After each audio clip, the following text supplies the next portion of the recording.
क्षितिज। क्षितिज भाग 2 काव्यखंड। काव्यखंड का हम फर्स्ट चैप्टर पढ़ेंगे पद, जिसके कवि हैं सूरदास जी। तो सूरदास जी के जीवन के बारे में हम जानते हैं। भक्ति काल की प्रमुख धारा के कृष्ण भक्त कवि सूरदास जी का जन्म 1478 में मथुरा के निकट रूनकता या रेणुका क्षेत्र में हुआ, जबकि कुछ विद्वान मानते हैं कि सूरदास जी का जन्म स्थान दिल्ली के पास सिहीग्राम में है। सूरदास जी जन्मांध थे, मतलब जन्म से अंधे थे या बाद में नेत्रहीन हुए, इस बारे में मतभेद है। मान्यता सही से नहीं प्रकट हुई है।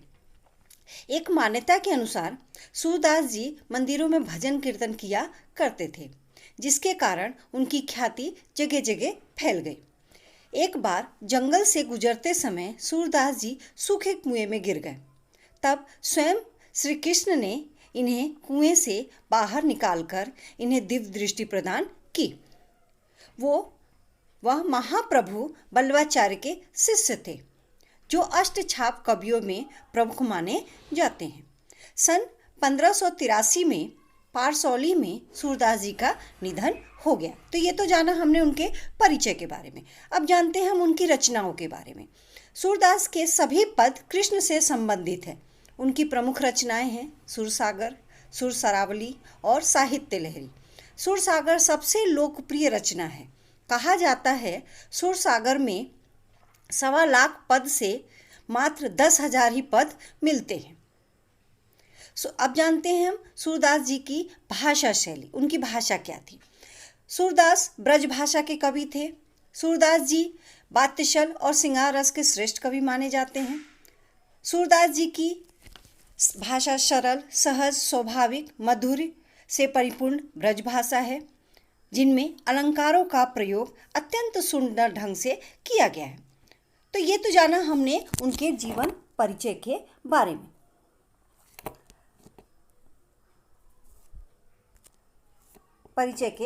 में। अब हमको सबसे पहले कुछ चीज़ें इसमें से भी ध्यान रखना चाहिए उनके परिचय के बारे में कि उनकी भाषा कौन सी थी। तो उनकी भाषा ब्रज भाषा थी। ठीक। अब उनके प्रमुख सबसे लोकप्रिय रचना कौन सी है? तो सबसे लोकप्रिय रचना उनकी कौन सी है? सुरसागर। कौन सी है? सुरसागर। उनका जन्म कब हुआ? ये सब छोटी छोटी चीज़ें हम उनके जीवन के परिचय में पढ़ना चाहिए। चलिए अब हम पद पढ़ते हैं। फर्स्ट पद देखते हैं, उदो। तो सबसे पहले पद को समझने से पहले हम जान लें कि ये सुरसागर के किस पद से लिए गए हैं। तो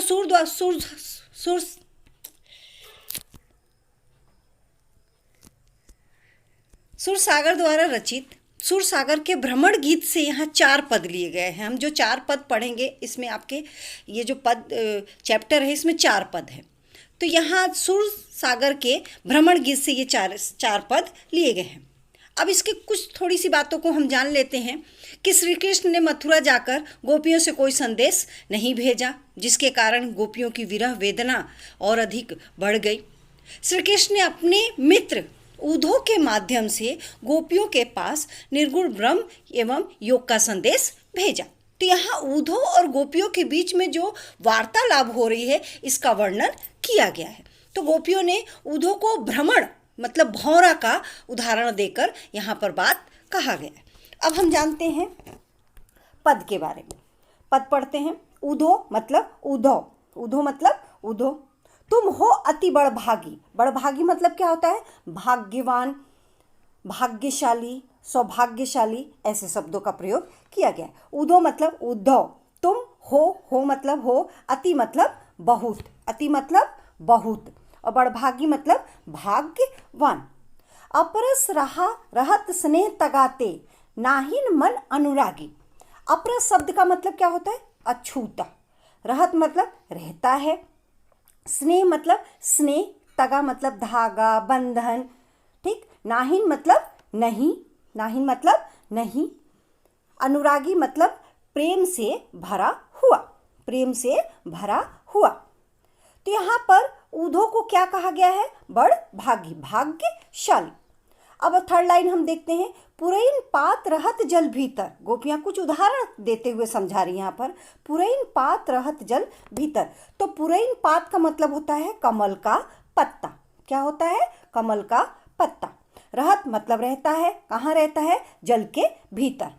ता रस देह न दागी, ता रस देह न दागी, देह मतलब शरीर, दागी मतलब दाग धब्बा।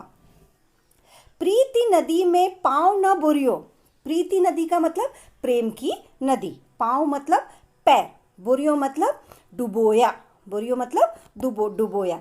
दृष्टि न रूप परागी, दृष्टि न रूप परागी, परागी मतलब क्या होता है? मुक्त होना, मोहित होना। सूरदास अबला हम भोरी, सूरदास अबला, अबला का मतलब होता है बेचारी नारी, भोली मतलब भोली भाली। गुड़ चाटी जो पागी, गुड़ चाटी जो पागी का मतलब होता है जिस प्रकार चींटियाँ गुड़ से प्रेम करती हैं और गुड़ खाने जाती हैं और उसी में लिपट जाती हैं, उसी प्रकार गोपियाँ श्री कृष्ण से प्रेम करती हैं और उनमें लिपट जाती हैं। तो यहाँ पर वही बात कहा गया है, गुड़ चाटी जो पागी। अब हम इसके पूरे अर्थ के बारे में समझते हैं, अर्थ के साथ समझेंगे। गोपियाँ उधो से व्यंग करते हुए कहती हैं, क्योंकि कृष्ण का संदेश लेके कौन आया था? उधो। तो उधो कृष्ण के मित्र थे, वही संदेश लेके आए थे। तो यहाँ उधो संदेश लेके आए और उसी समय एक भौरा भी आया, इसलिए गोपियों ने उधो को भौरा का भी उदाहरण दिया है। तो क्या कहती हैं गोपियाँ उधो से कि हे उधो, तुम बहुत भाग्यवान हो। बड़भागी मतलब भाग्यवान, तुम बहुत भाग्यवान हो जो अभी तक श्री कृष्ण के पास रहते हुए भी उनके प्रेम के बंधन से अछूते रहे हो, उनके प्रेम के बंधन से अछूते रहे हो, और न ही तुम्हारे मन में श्री कृष्ण के प्रति प्रेम भाव उत्पन्न हुआ है, और न ही तुम्हारे मन में श्री कृष्ण के प्रति प्रेम भाव उत्पन्न हुआ है। अब यहाँ पर उदाहरण दे रही हैं जो थर्ड लाइन में लिखा है, पुरैन पात। तुम तो, उधो से कहती है कि हे उधो, तुम तो कमल के उस पत्ते के समान हो जो जल के अंदर रहते हुए भी दाग धब्बों से अछूता रहता है। कमल पानी में खिलता है और उसके पत्ते भी पानी में रहते हैं, मगर पानी की एक बूंद भी उस कमल के पत्ते पर नहीं टिकती है। तो यहाँ वही बात कही गई है कि तुम तो उस पत्ते, कमल के पत्ते के समान हो जो जल के अंदर रहते हुए भी दाग धब्बों से अछूता रहता है। दूसरा उदाहरण दे रही हैं, एक लाइन तो मैं छोड़ ही दी थी। दूसरा उदाहरण देते हुए कहती हैं कि जिस प्रकार जल की मटकी में तेल की बूंद अपने ऊपर जल का प्रभाव नहीं आने देती, जिस प्रकार जल की मटकी में तेल की बूंद अपने ऊपर जल का प्रभाव नहीं आने देती, तुमने प्रेम की नदी में कभी पांव नहीं डुबाया, उसी तरह तुमने भी प्रेम की नदी में कभी अपने पांव नहीं डुबोया, और न ही तुम्हारी दृष्टि श्री कृष्ण के रूप सौंदर्य पर मुग्ध हुई, ना ही तुम्हारी दृष्टि श्री कृष्ण के रूप सौंदर्य को ध्यान से देख पाई। लेकिन हे उधो, गोपियाँ आगे कहती हैं कि लेकिन हे उधो, हम तो भोली भाली अबलाएं हैं, हमें तो तुम्हारी तरह कोई ज्ञान नहीं है। जिस प्रकार चींटियां गुड़ से चिपट जाती हैं, ठीक उसी प्रकार हम भी श्री कृष्ण के प्रेम में उलझ गई हैं, लिपट गई हैं। तो ये हमने जाना फर्स्ट पद के बारे में। अब हम आगे बढ़ते हैं, सेकंड पद देखते हैं कि सेकंड पद में क्या होता है। अब हम पद का सेकंड पद देखते हैं, सूरदास जी का पद जो है उसका हम सेकंड देखते हैं।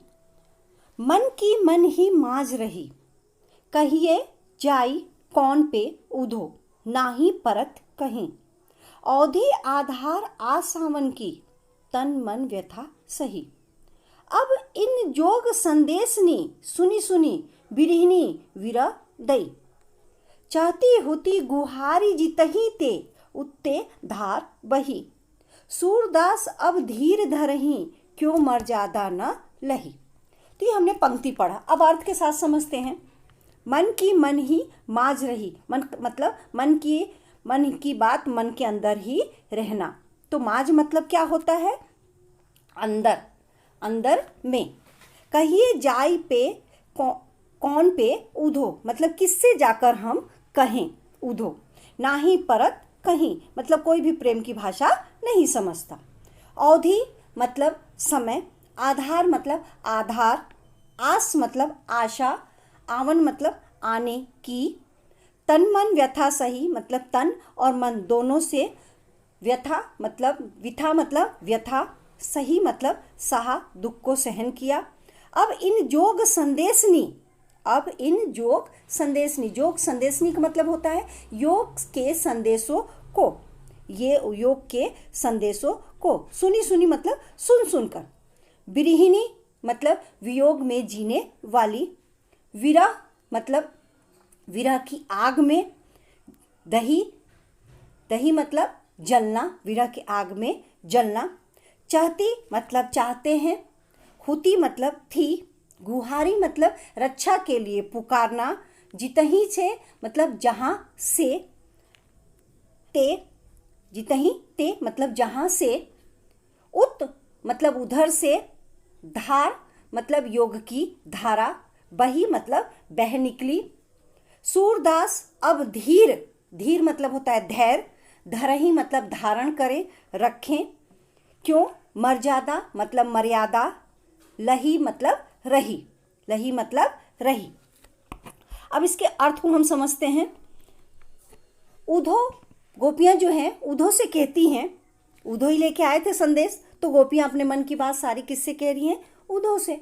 उधो से कहती हैं, हे उधो, हमारे मन की अभिलाषाएं हमारे मन में ही रह गई। हे उधो, हमारे मन की अभिलाषाएं, हमारे मन की इच्छाएं हमारे मन में ही रह गईं, क्योंकि हम श्री कृष्ण से यह नहीं कह पाए, क्योंकि हम श्री कृष्ण से यह नहीं कह पाई कि हम उनसे प्रेम करती हैं। हे उधो, अब तुम ही बताओ, हम अपनी यह व्यथा, अपनी पीड़ा, अपना दुख किससे जाकर कहें, किससे जाकर कहें। प्रेम की पीड़ा तो कहीं भी नहीं जाती, प्रेम की पीड़ा तो कहीं भी नहीं जाती। हे उधो, अब तक उनके आने की आशा ही, किनके आने की, श्री कृष्ण की। हे उधो, अब तक उनके आने की आशा ही हमारे जीवन का आधार थी, मतलब जीने का आधार थी, सहारा थी। उसी आधार पर हमने अपने तन मन के दुखों को सहन किया, मतलब उनके आने की आशा में ही हम अपने तन के और मन को दुख को सहन करते रहे। अब उनके द्वारा भेजे गए जोग अर्थात योग के संदेश को सुनकर हम विरह की ज्वाला मतलब वियोग में जीने वाली ज्वाला में जल रही हैं। हम जहाँ से, गोपियाँ कहती हैं उधो से कि हे उधो, हम जहाँ से श्री कृष्ण के विरह की ज्वाला से अपनी रक्षा करने के लिए सहारा चाह रही थी, उधर से ही तो योग की धारा बहती चली आ रही है, उधर से ही तो योग की धारा बहती चली आ रही है। सूरदास गोपियों के माध्यम से कह रहे हैं कि जब, सूरदास गोपियों के माध्यम से कह रहे हैं कि अब जब श्री कृष्ण ने ही सभी मर्यादाओं को त्याग दिया है, अब जब श्री कृष्ण ने ही सभी मर्यादाओं को त्याग दिया है, तो हे उधो, भला हम गोपियां धैर्य धारण कैसे कर सकते हैं।